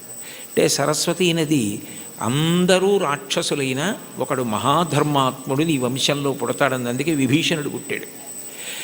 తర్వాత సరస్వతీ నది మళ్ళీ తపస్సు చేస్తే నారాయణుడు ప్రత్యక్షమై గంగతో సమానం నువ్వు కావడం సాధ్యం కాదు, ఆమె త్రిపథగా, అందుకని అట్లాంటి వరం ఇవ్వలేను, కానీ నేను నీకు ఒక ప్రత్యేకమైన వరం ఇస్తున్నాను. సృష్టిలో ఎక్కడా లేని ఒక గొప్ప పుష్కరిణివి నువ్వు అవుతావు. నీ యందు 300 కోట్ల తీర్థములు వచ్చి చేరుతాయి. తీర్థం అంటేనే ఋషుల యొక్క నియమాలు తపఫలాలు అందులో నిక్షేపింపబడి ఉంటాయి. అటువంటి 300 కోట్ల తీర్థములు నీ యందు ప్రవేశిస్తాయి. కలియుగంలో నేను శ్రీవేంకటేశ్వరుడు అన్న పేరుతో అవతరించినప్పుడు నీ పుష్కరిణి సమీపంలో అవతరిస్తాను. అవతరించినప్పుడు ఎందరో వచ్చి నీ యందు స్నానం చేసి కృతార్థులవుతారు. పుష్కరిణిలలో నీకన్నా గొప్పది ఇక ఉండదు. నువ్వే గొప్పదానివి అవుతావు, నీకంత గొప్ప వరం ఇస్తున్నానని వరం ఇచ్చాడు. అందుకని సరస్వతి నది పుష్కరిణిగా వచ్చింది. స్వామి పుష్కరిణిగా వస్తే శ్రీ వెంకటేశ్వరుడు సాక్షాత్ శ్రీమన్నారాయణుడు వెంకటేశ్వరుడిగా అవతరించాడు. కొండలలో నెలకొన్న కోనీటి రాయడు వాడు అంటే ఎప్పుడో తానిచ్చిన వరాన్ని నిజం చేయడానికి సరస్వతీ నదిని పుష్కరిణి చేసి ఆ పుష్కరిణి ఒడ్డున వెలిసినటువంటి దయామూర్తి. అందుకే స్వామి పుష్కరిణి స్నానం సద్గురోహో పాదసేవనం ఏకాదశి వ్రతంచాపి త్రయం అత్యంత దుర్లభం అంటారు. స్వామి పుష్కరిణి స్నానం అంత గొప్పది. యదా యదా హి ధర్మస్య గ్లానిర్భవతి భారత అభ్యుత్థానమధర్మస్య తదాత్మానం సృజామ్యహం. ఆ ధర్మరక్షణ కొరకు విశేషమైన రాక్షస సంహారం చేస్తాడు. కృష్ణ భగవానుడు కూడా కన్నులు తెరవని కడుచిన్ని పాపడై దానవి చనుబాలు త్రావి చంపే 3వ నెల నాడు ముద్దుల కుర్రడై కోపించి శకటమ్ము కూలత్రోసే ఏడాది కుర్రడై ఎగసి తృణావర్తు మెడపట్టుకొని చీరి బకునిచి చంపే అంటారు. అసలు కన్నులు తెరవడం మొదలు పెట్టనప్పటి నుంచి రాక్షస సంహారం చేశాడు కృష్ణుడు. రాముడు సరే సరి బండన భీముడు ఆత్మజన బాంధవుడు ఉజ్వల బాణతోణ కోదండ కళాప్రచండ భుజతాండవ కీర్తికి రామమూర్తికిన్ 2వ సాటి దైవమికలీడనుచున్ గడకట్టి భీరి కాడాండ డడాండ డాండ నిడలంబుల జండము నిండ మత్త వేదండము నెక్కి చాటెదను దాశరథి కరుణాపయోనిధి అంటారు గోపరాజు గారు. 14,000 మంది రాక్షసుల్ని ఖరదూషణాదుల్ని రాముడొక్కడే చంపాడు. మిగిలిన అవతారాలకి రామావతారానికి తేడా ఎక్కడంటే సర్వసాధారణంగా ఎంత అందగాడైనా ఎంత పుంసాం మోహన రూపాయ పుణ్య శ్లోకాయ మంగళమైనా యుద్ధం చేసేటప్పుడు కాస్త కోపంగా ఉండి కళ్ళు ఎర్రపడతాయి. కానీ యుద్ధం చేస్తున్నప్పుడు రాముడు చాలా అందంగా ఉంటాడు. ఎప్పుడు బాణం తీస్తాడో ఎప్పుడు సంధిస్తాడో ఎప్పుడు విడిచిపెడతాడో తెలియదు. అందుకే మీరు రామాయణం జాగ్రత్తగా చదివితే అసలు ఎటువంటి రాముణ్ణి చూసి శూర్పణఖ మోహించిందంటే యుద్ధం చేస్తున్న రాముణ్ణి చూసి మోహించింది. అబ్బాయి ఎంత అందంగా యుద్ధం చేస్తున్నాడని. అంతటి అందగాడు రాముడు, అంతమందిని చంపినవాడు. కానీ శ్రీ వెంకటేశ్వరుడు రాక్షస సంహారం జోలికి వెళ్ళలేదు. నందక ఖడ్గం ఆయన దగ్గర ఉన్నా ఆయన క్షమాగుణంతో ప్రవర్తిస్తాడు. ఎన్ని తప్పులు చేసిన వారైనా ఆయన దగ్గర కైమోడ్చి నిలబెడితే క్షమించడమే ప్రధాన లక్షణంగా ఉండి పాపములకు ప్రాతినిధ్యంగా కేశఖండనం, కేశములను తీసి క్షమించి పంపిస్తాడు. అందుకే సృగ్భూషాంబరహీతీనాం సుషమావహమూర్తయే సర్వార్తిశమనాయాస్తు వెంకటేశాయ మంగళం దయామృత తరంగిణ్యాస్తరంగైరివ శీతలై అపాంగై సించతే విశ్వం వెంకటేశాయ మంగళం అంటారు. అంతటి దయామూర్తి. అటువంటి అవతారం ఇత పూర్వం రాలేదు. ఎన్ని పాపములున్నా సంహరించడం అన్నది చెయ్యడు. ఆ పాపరూపమైనట్టి ధనము కొండపైకి రప్పించి నిస్పృహుండనగుచు అంటాడు. తరిగొండ వెంగమాంబ గారు మహాతల్లి వెంకటాచల మాహాత్మ్యముని కావ్యం చేసింది. అందులో పాపాన్ని ద్రవ్యం మీదకి ఆవాహన చేసి తెప్పించి హుండీలో వేయించి క్షమాభిక్ష పెట్టి ఆ ద్రవ్యాన్ని నిస్పృహుడై సామాజిక కార్యక్రమాలకు ఇచ్చేస్తుంటాడు. అటువంటి వెంకటేశ్వరుడున్నాడే, ఆయన ఈ అవతారంలో వరములను కుప్పించడమే ప్రధాన లక్ష్యంగా కలిగినవాడు. నాకున్న పెద్ద భయం ఏమిటంటే నాకు ఇటువంటివి చెప్పేటప్పుడు ఏ పల్లవి దగ్గరో గంట అయిపోతుంది. అందుకని నాకు చాలా భయం. ఒరే ఇంకా వెనక 3 కీర్తనలు ఉన్నాయి, ఒళ్ళు దగ్గర పెట్టుకో, తగ్గించు తగ్గించు తగ్గించు అని నాకు నేను పరాకు చెప్పుకొని మాట్లాడుతూ ఉంటాను. కాబట్టి కొండలలో నెలకొన్న కోనీటి రాయడువాడు కొండలంత వరములు గుప్పెడువాడు. అయితే ఈ మాట అన్నప్పుడు అన్నమాచార్యుల వారు ఆయన యొక్క అనుగ్రహ వైభవాన్ని 3 రకాలుగా ప్రతిపాదన చేశారు.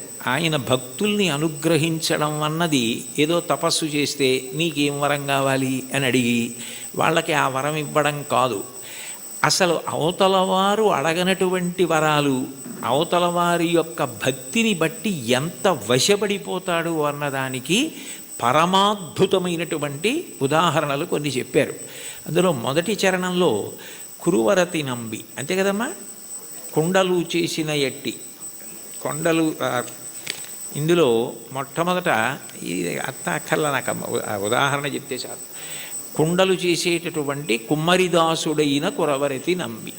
కుండలు చేసేటటువంటి ఒక కుమ్మరి వృత్తిలో ఉన్నటువంటి వ్యక్తిని ఆయన ఎంత అనుగ్రహించారన్నది ఉదాహరణగా చెప్తున్నారు.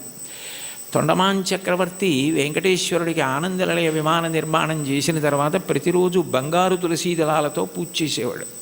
అసలు వెంకటేశ్వర స్వామి ఈ లోకంలో ఆవిర్భవించినప్పుడు మొట్టమొదట చెప్పిన మాట, ఏకీన తులసి మాత్ర దళీనాపి నరోత్తమ పూజయేద్ భక్తిభావైన తంరక్షామితి మత్పణః. నాకు భక్తితో ఒక్క తులసి దళం ఇస్తే చాలు, అన్యథా నేను ఇంకేం కోరను. నేను కోరుకునేది నేను చెప్పినట్టు బ్రతకడం. ధర్మం అన్న మాటకు అర్థం ఏమిటంటే ఆయన చెప్పినట్టు బ్రతకడమే ధర్మం. దానికి ఫలితం ఏమిటంటే ఆయన సంతోషిస్తాడు. ఆయన సంతోషం కన్నా నాకు ఇంకేం అక్కర్లేదు. ఆయన సంతోషం కోసం నేను ధార్మికంగా బ్రతికితే నాకు చాలు అన్నవాడెవరో వాడు ధర్మాత్ముడు. అటువంటి ధార్మిక జీవనము ఎవరి ఎందున్నదో వారు ఆయన దగ్గరికి వచ్చారా, ఆయన కోరారా, ఇవన్నీ ఆయన చూడటం. దానికి ప్రబల ఉదాహరణ ఏమిటంటే తొండమాన్ చక్రవర్తి బంగారు తులసి దళాలు పూజ చేస్తే తీసేసి పాదాల మించి ఆ భీముడు అన్న ఆ కుమ్మరి ఆయన ప్రతిరోజు కొండలు చేయడం మొదలు పెట్టగానే అసలు దాన్ని వెంకటాచల మహాత్యంలో ఎంత గొప్పగా వర్ణిస్తారు. బంకమన్నుతో దళాలు చేసి కొయ్య వెంకటేశ్వరుడి పాదాల మీద సమర్పణం చేసి మొదలెట్టేవాడు ఆయన. ఆయన వరకు ఆయనకి అది కొయ్య బొమ్మ కాదు, అది వెంకటేశ్వరుడు. అలా నమ్మి చేశాడు ఆయన. రోజు ఆ దళాలు ఉండేవి, మట్టి దళాలు. బంగారు దళాలు పక్కకు పోయేవి. తొండమాన్ చక్రవర్తి చూసి చాలా ఆశ్చర్యపోయాడు, ఇదేమిటి నేను బంగారు దళాలతో చేస్తే మట్టి దళాలు ఉంటాయి ఏమిటని. అప్పుడు వెంకటేశ్వరుడు మాట్లాడాడు, ఆయననే అడిగాడు. అడిగితే ఆయన అన్నాడు, ఇవన్నీ నాకు అక్కర్లేదు, ఈ పటాటోపం నాకెందుకు, ఆ బంగారం నేను సృష్టించింది, నేను ఇవ్వనిది నేను సృష్టించనిది ఎక్కడా ఉండదు. నాకు కావలసినది భక్తి, అది నిండుగా ఉన్నది భీముడి దగ్గర ఉంది. అందుకని నేను ఆయన మట్టితో చేసిన ఆ బంకమన్ను తులసి దళాలు తీసుకుంటూ ఉంటాను. ఆయన ఎక్కడ ఉంటాడు అంటే ఏదో కొంత దూరంలో ఉన్నాడంటే అక్కడికి వెళ్ళాడు తొండమాన్ చక్రవర్తి. ఆయన వెళ్ళేసరికి వెంకటేశ్వరుడు కూడా వచ్చాడు. ఆయన నాకేముంది నేనేం పెట్టగలను లేదు, తనకేముందో అది వెండి పళ్ళాలు బంగారు పళ్ళాల్లో పెట్టలేడు. కాబట్టి ఆయన చేస్తున్న కుండల్లో కొత్త కుండ పగలగొట్టి ఆ కుండ పెంకులో ఆయన తినే సంకటి పెట్టాడు. పరమప్రీతిగా తిన్నాడు వెంకటేశ్వరుడు. ఆయనకి ఏం కావాలి, ఆయనకి కావలసింది భక్తి. భక్తి కల్గు కూడు పట్టెడైనను చాలు, దళమైన పుష్పమైనను. చివరికి సలిలమైన బాయని భక్తిని కొలచిన జనులర్పించిన ఎలమిన్ రుచిరాన్నముగను ఏనుభుజింతున్నంటాడు కుచేలోపాఖ్యానంలో. భక్తితో పెట్టినది ఆయనకు కావాలి, అది ఆయన తిన్నాడు. తిని ఒక వరం ఇచ్చాడు. అసలు నిజానికి ఆ వరం ఆయన అడగలేదు భీముడు. ఆయన మీరు రండి నా దగ్గరికి అడగలేదు, ఆయనే వెళ్ళాడు. వెళ్ళి ఇక పైన నా అవతారం భూమి మీద ఉన్నంతకాలము కూడా నేను తీసుకునే మహానైవేద్యం కుండ పెంకులో ఉంటుంది. అందుకని ఓడు ప్రసాదం అని ఇప్పటికీ కూడా ఆనందనిలయ విమానం లోపల కొత్త కుండ పెంకులోనే ఆయనకి నైవేద్యం అవుతుంది అని అంటారు. అంటే అడగకుండానే అంత గొప్ప వరాన్నిచ్చి భీముణ్ణి భార్యని కూడా దివ్యమైన విమానం ఎక్కించి వైకుంఠానికి తీసుకెళ్ళాడు. బ్రహ్మాదులకు ఆయన మాట తప్ప ఆయన రూపు అసలు దర్శనం అవ్వదంటారు. అలాంటి వాళ్ళని తీసుకెళ్ళాడు. అంటే ఊహించని వరం. కొండలలో ఉన్నవాడు కొండలంత వరం ఇవ్వగలిగినవాడు, ఊహించలేని వరం ఇవ్వగలిగినవాడు. ఆయనను ఇది ఇవ్వండి అని కాకుండా భక్తితో ప్రేమతో ఆయనని పట్టుకోగలిగితే ఆయన ఏదిస్తాడన్న దాన్ని ఊహించడం కూడా నీకు సాధ్యం కాదు. రెండవ చరణంలో తిరుకచ్చినంబి గురించి చెప్తున్నారు. కాంచీపురంలో తిరుకచ్చినంబి అని బాగా స్వామివారికి ఆంతేవాసిత్వం చేసేవాడైన. ఎంత భక్తుడంటే ఇంచుమించు అర్జునుడిలా సఖ్యభక్తి గెలిపాడు ఆయన. ఉదయం బాలభోగం అంటారు కదా, ప్రాతకాల నైవేద్యం అయిపోయిన తర్వాత అందరు వెళ్ళిపోయేవారు. వరదరాజస్వామి కాంచీపురంలోని ఉండబోయ్ అని తిరుకొచ్చినంబిని కూర్చోబెట్టుకుని లౌకిక విషయాల దగ్గర మొదలుపెట్టేవారు. కాంచీపురంలో ఆ వీధిలో ఆ ఇంట్లో ఏం జరిగింది, ఇక్కడ ఏం జరిగింది, ఖాళీ ఉన్నప్పుడు మనం ఎలా మాట్లాడుకుంటామో అలా మాట్లాడుకోవడం మొదలుపెట్టి తర్వాత శాస్త్ర చర్చ, వేదాంత ప్రవచనం ఇవన్నీ చేస్తూ ఉండేవారు. ఇద్దరు మాట్లాడుకుంటూ ఉండేవారు. మహానైవేద్యం వరకు ఉండి ఆయన అలా పడుకుంటే ఈయన విసినికర్ర పెట్టి విసురుతూ ఉండేవాడు. ఎప్పుడు చూడండి కంచి గరుడ సేవ అంటారు, అలా ఆయనకి ఎప్పుడు విసినికర్ర పట్టి విసురుతూ ఆయనతో మాట్లాడుతుండేవాడు. మహానైవేద్యం తర్వాత నేను కాసేపు విశ్రాంతి తీసుకుంటానంటే ఆయన పాపం ఇంటికి వెళ్ళిపోయేవాడు. తిరిగొచ్చినవి వెళ్ళిపోయి భోజనం చేసి మళ్ళీ సాయంకాలం స్వామివారి ఆరాధన ప్రారంభానికి వచ్చి మళ్ళీ విసురుతూ ఉండేవాడు ఏకాంత సేవ వరకు.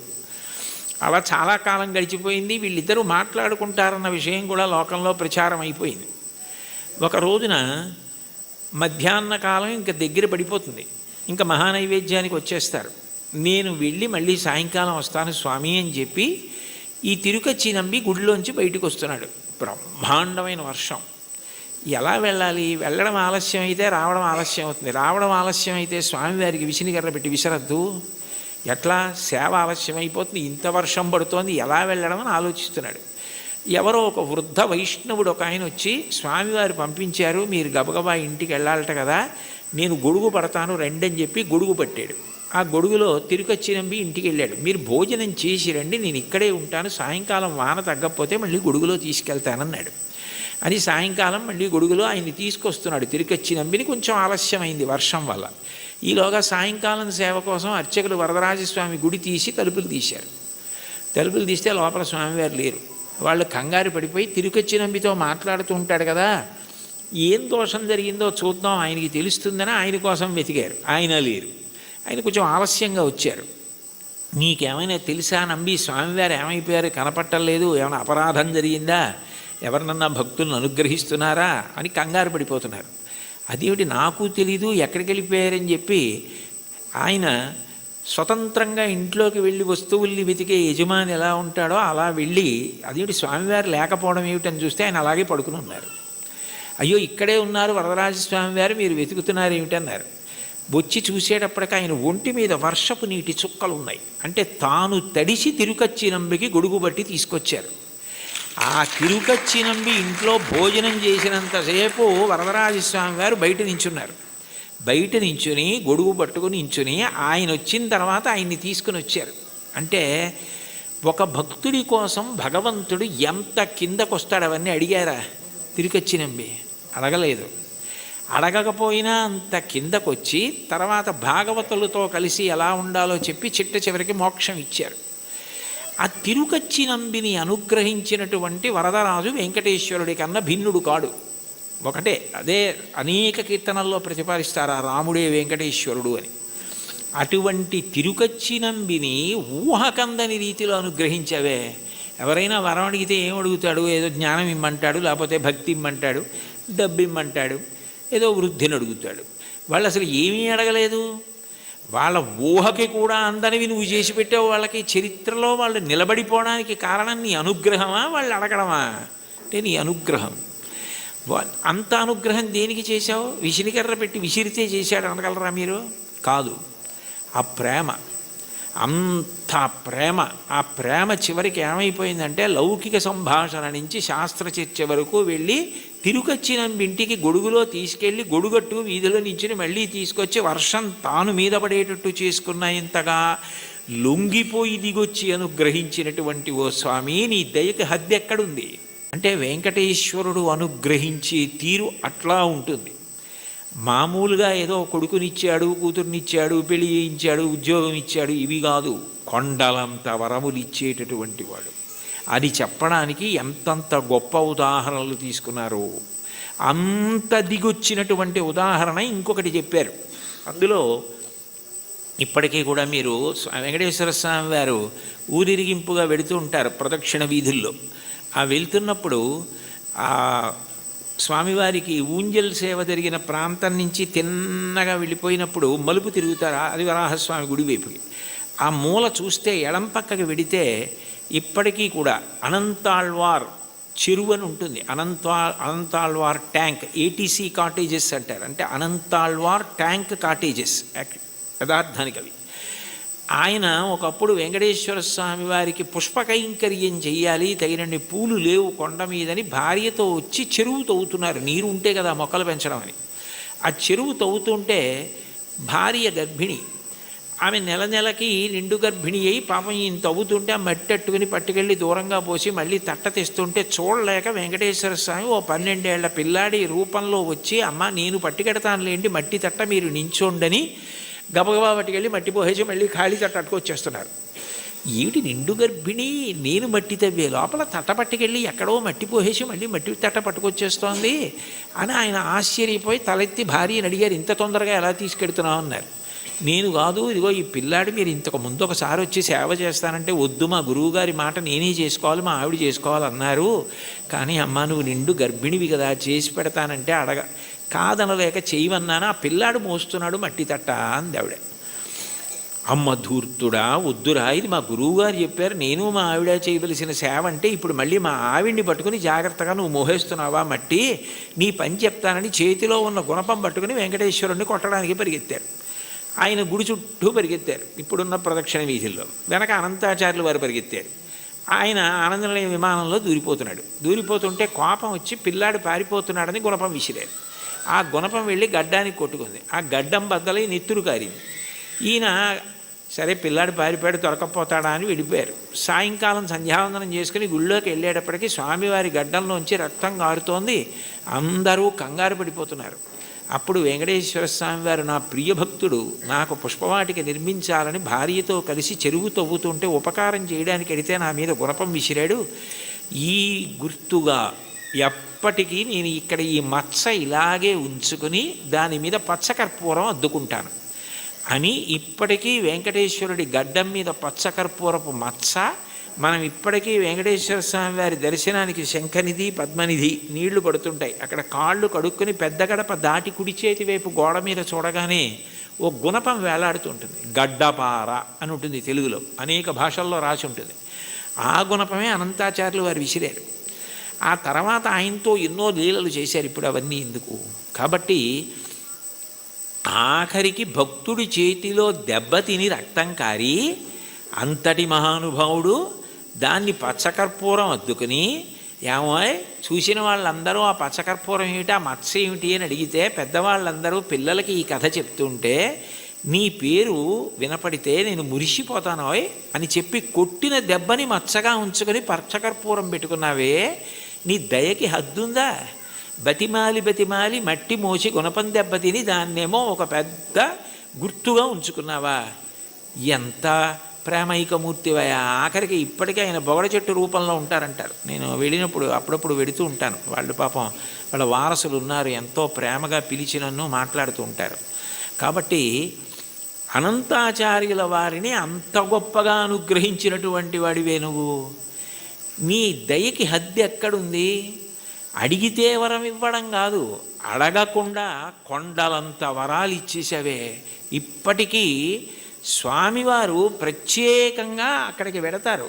అనంతాచార్యుల వారు ఎక్కడ చెరువు తవ్వారో, ఎక్కడ చెట్టు ఉందో అక్కడికి వెళ్ళి ఆయనకి హారతి ఇచ్చింది అనంతాచార్యుల వారికి ఆ బొగడ చెట్టుకి ఇస్తారు. ఇప్పటికీ సంవత్సరంలో ఒక రోజు ఉత్సవం జరుగుతుంది. అనంతాచార్యుల వారు గుణపం విసిరిన రోజున అంత వేగంగా ఆనందనిలయ విమానం చుట్టూ పరిగెత్తినట్టే వెళ్ళిపోయి పల్లకి లోపలికి వెళ్ళిపోతుంది.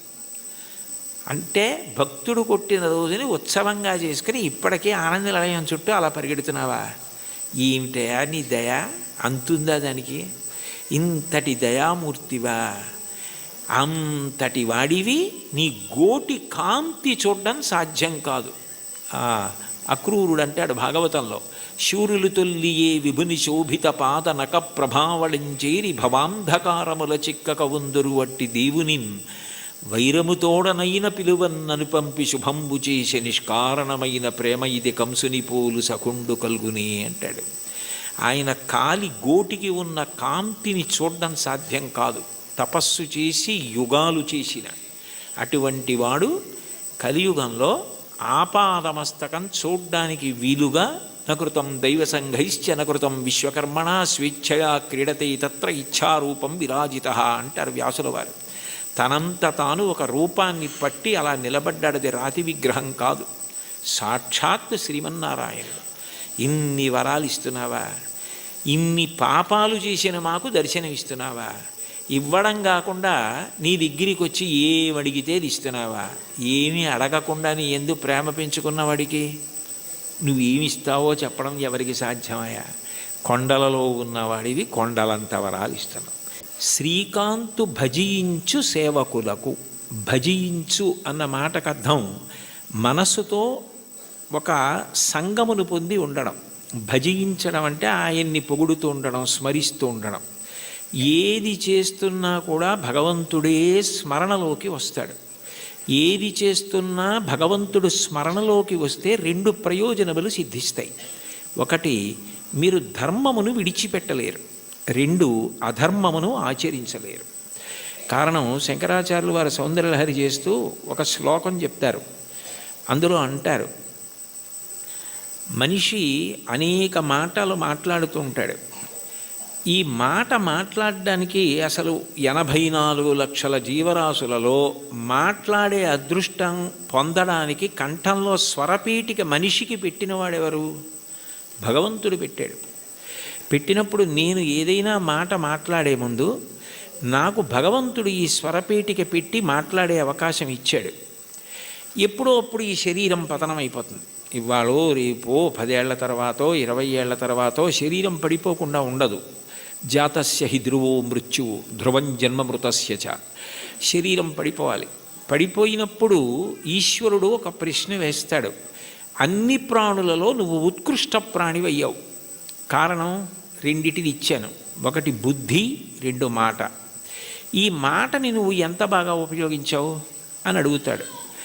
మాట బాగా ఉపయోగపడాలన్నా, ఏది చేస్తున్నా చేత నిగ్రహింపబడాలన్నా అది ఇచ్చినవాడు జ్ఞాపకానికి వస్తూ ఉండాలి. ఆ ఇచ్చినవాడు జ్ఞాపకానికి వస్తున్నాడు అనుకోండి, నాకు మాట ఇచ్చినవాడు భగవంతుడి, నేను ఆయనకి జవాబుదారి అని నాకు అనిపించింది అనుకోండి, పిచ్చి పిచ్చి మాటలు మాట్లాడే అవకాశం ఉండదు. అర్థం లేని ప్రశ్నలు వేసే అవకాశం ఉండదు. ఏదైనా మాట మాట్లాడేటప్పుడు మాట మాట్లాడడం ఎంత జాగ్రత్తగా మాట్లాడాలి, ఎంత సామాజిక ప్రయోజనము కొరకు మాట్లాడాలి. మాట అగ్నిహోత్రంతో వర్ణిస్తుంది వేదం. అగ్ని దాహకత్వం కాల్చేస్తుంది ఏ వస్తువునైనా. మాట అజ్ఞానాన్ని కాల్చేస్తుంది, తెలియనితనాన్ని కాల్చేసేది మాట. ఒకరి దగ్గర మనం తెలియనిది విన్నామనుకోండి, తెలియనితనం పోతోంది. అందుకని మాట అన్నది అంత గొప్పది. మీరు మాట్లాడేటప్పుడు ఇది నాకు భగవంతుడు ఇచ్చాడు, సక్రమంగా వినియోగించుకోవాలి అని మాట్లాడారనుకోండి, అది పూజ. ఎందుకంటే ఈశ్వరుడికి కట్టుబడి మాట్లాడుతున్నారు. మీరు నేను ఇది మాట్లాడను అని ఎందుకంటున్నారంటే ఈశ్వర భక్తి చేత. అప్పుడు మీరు ఏది చేస్తున్నా కూడా అది జపో జల్ప శిల్పం సకలమపి ముద్రా విరచన గతి ప్రాదక్షిణ్య క్రమణమశన ద్యాహుతి విధి ప్రణామ సంవేశ సుఖమఖిలమాత్మార్పణదృశ సపర్యా పర్యాయ స్తవ భవతు ఎన్మే విలసితం అంటారు శంకరాచార్యులు వారు. నేను నా చేతిని కదుపుతున్నాను అనుకోండి, ఈ చెయ్యి కదులుతోంది అంటే ఈశ్వర కృప. ఈ చేతిని మీరు బెంగపెట్టుకోకండి అని మంచి మాట మాట్లాడడానికి ఇలా అంటాను తప్ప మీ సంగతి చూస్తానని ఇలా అనను. ఈ చెయ్యి కదలడానికి శక్తి ఆ పరదేవత అయి ఉన్నది. ఈ కదలికలు ఆమె సంతోషించడానికి పనికి రావాలి తప్ప ఆమె నా యందు కాఠిన్యము వహించడానికి, ఆమె నన్ను చూసి వీడికి ఎందుకు ఇచ్చాను శక్తి అని అనుకునేటట్టుగా నేను ప్రవర్తించకూడదు. యాదేవి సర్వభూతేషు శక్తి రూపేణ సంస్థిత. ఆ తల్లి నా యందు శక్తిగా ఉంది, దాన్ని సద్వినియోగం చేసుకోవాలి అనుకున్నాను అనుకోండి, నేను అప్రయత్నంగా పుణ్యకార్యామే చేస్తాను తప్ప ఈశ్వరుడు ఖేదము పొందకూడదు. కాబట్టి ఆయన నా యందు అమర్షము పొందకూడదు. కాబట్టి నేను ఎప్పుడూ పాపము చెయ్యకుండా నన్ను నేను నిగ్రహించుకోగలుగుతాను. అది భజించు భక్తి. ఆ స్మరణ ప్రహ్లాదుడిది. పానీయంబులు త్రావుచున్ కొడుచుచున్ భాషించుచున్ హాసలీలా నిద్రాదులు చేయుచున్ తిరుగుచున్ లక్షించుచున్ సంతత శ్రీనారాయణ పాదపద్మయుగళీ చింతామృతాస్వాద సంధానుండై మరచన్ సురారిసుతుడే తద్విశ్వమున్ భూవరా. ఏది చేస్తున్నా భగవంతుడి జ్ఞాపకానికి వస్తూ ఉంటాడు. ఆయనది మహోపకారం. ఆకలి వేసిందనుకోండి, ఊళ్ళో అన్నీ తెలుసుకుంటున్నాను, కానీ నాలో పదార్థం అయిపోయిందని నాకు తెలియదు. మంటగా వస్తే తొందరగా తింటానని క్షుత్తు భరించలేని మంటగా ఆకలి రూపంలో వచ్చి నువ్వే పంటగా భూమి మీద పండి బ్రహ్మాండంలోది పిండాండంలో పడేస్తే జీర్ణం చేసి నేను తిన్న పప్పు కూర పచ్చడి పులుసు ఇవన్నీ లోపలికి వెడితే అహం వైశ్వానరో భూత్వా ప్రాణినాం దేహమాశ్రిత ప్రాణాపాన సమాయుక్తం పచాన్యన్నం చతుర్విధం పచనం చేసి జీర్ణం చేసి పిప్పిని తెల్లవారేటప్పటికీ సంవరణీకండరములు సడలిపోయి బయటికి వెళ్ళిపోయేటట్టు అనుగ్రహించగలిగావా అని ఎప్పుడూ స్మరణ చెయ్యగలిగిన వాడికి ఎప్పుడెప్పుడు ఆయన సేవ చేద్దామా అని అనిపిస్తుంది. అప్పుడు పూజ అంటే అరగంట చేద్దామా 20 నిమిషాలు చేద్దామా అనిపించదు. నా యందు ప్రాణమై నాకిన్ని చేస్తున్న ఆ స్వామి పాదములు నేను ప్రీతితో కడగాలి అని ఆ పాదాలు కడిగేటప్పుడు అంత తాదాత్మ్యతతో కడుగుతాడు, అంత తాదాత్మ్యతతో తుడుస్తాడు. ప్రవర్తించేటప్పుడు అంత తాదాత్మ్యతతో భగవద్భక్తితో ప్రవర్తిస్తాడు. విశ్వమంతా విష్ణువుగానే చూస్తాడు. విశ్వం విష్ణుర్వషత్కారో భూత భవ్య భవత్ప్రభు అని చదవడం వేరు, విశ్వమును విష్ణువుగా చూడడం వేరు. విష్ణువును విశ్వమంతా చూసిన వాడికి విశ్వమే బంధువు, విశ్వమే ఈశ్వరుడు. అప్పుడు ఆయన ప్రవర్తన ఎలా ఉంటుంది? ఆయన దేనిని గాయపరచలేడు. కారణం ఆయనకి కనపడుతున్నది అంతా విష్ణువే. రామకృష్ణ పరమహంస దగ్గరికి వెళ్ళి ఎన్ని చెప్పినా వినడండి వాడు నారాయణుడే అని అడిగాడు వివేకానందుడు. నారాయణుడు కాడని అనకు, మూర్ఖ నారాయణుడను అన్నారు. అంటే అది భక్తి, అంతటా విష్ణువుని చూడగలగడం. అలా భజించి సేవించేటటువంటి వాళ్ళు ఎవరున్నారో వాళ్ళు తరించడానికి నిరోధించగలిగినది ఏముంటుంది అంటే అడ్డము కాగలిగినది బారుమాను అంటారు. మార్కండేయ కృతం సప్తశతి స్తోత్రంలో అర్గళా స్తోత్రం అని ఉంటుంది. అర్గళా స్తోత్రం అంటే బారుమాను నిరోధించున్నది అని. నిరోధించగలరా? ఆపగలరా? అట్లా సేవించగలిగిన వాడెవరున్నాడో, అటువంటి మనసు పొందినవాడెవరున్నాడో వాడు స్వామి యందు ఐక్యము కాకుండా ఆ భక్తియే చివరికి జ్ఞానమై మోక్ష కారణమవుతుంది, ఆయన యందు కలిసిపోతుంది. ఆ ప్రవహించిన భక్తి నది వెళ్ళి సముద్రమునందు కలిసిపోయినట్లు. భక్తికి చరమాంకం ఏమిటంటే ఈశ్వరుణ్ణి చేరిపోవడమే. దానికి ప్రతిబంధకాలు ఉంటాయి కానీ అడ్డలేవు. శంకరాచార్యులు వారు శివానంద లహరిలో ఒక అద్భుతమైన శ్లోకం చెప్తారు.